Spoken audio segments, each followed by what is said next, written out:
বুঝছি। মেয়েদের বিল একটা বয়সে গেলে ওষুধের জন্য মেয়েদেরকে সারে নিজের একটু সচেতন নিতে হবে।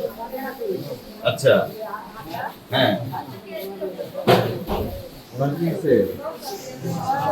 জ্বর।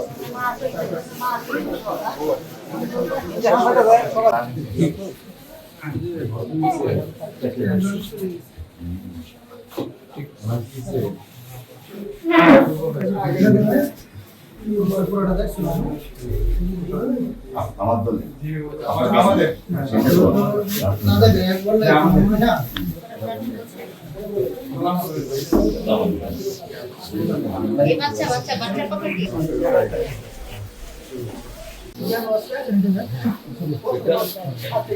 বুঝছি।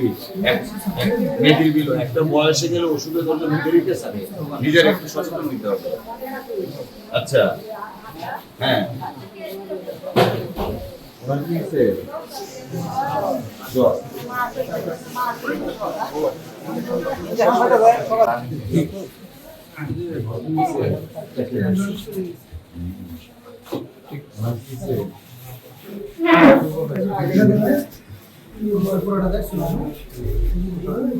আমার দলে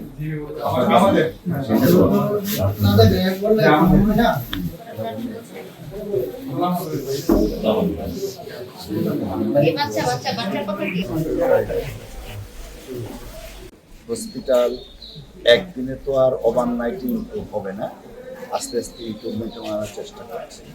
আমি যে জিনিসটার উপরে জোর দিচ্ছি তাদের মাইন্ডসেট, অর্থাৎ মহান পেশার সাথে ওনারা জড়িত। আমি আগে জোর দিচ্ছি যে ওনারা যেন মেন্টালি রিফর্ম হন, যে আমি একজন ডক্টর, অসুস্থ হলেই মানুষটা আমার কাছে আসবে। তো এই যে প্যাশনেট অ্যাবাউট দ্য পেশেন্ট, অর্থাৎ বাংলাটা কি বলা যায়, যাই হোক, রোগীদের প্রতি যে একটা মমত্ববোধ, আন্তরিকতা, সহানুভূতি, এই জিনিসটাকে আগে আমি ওনাদেরকে মোটিভেট করার চেষ্টা করি।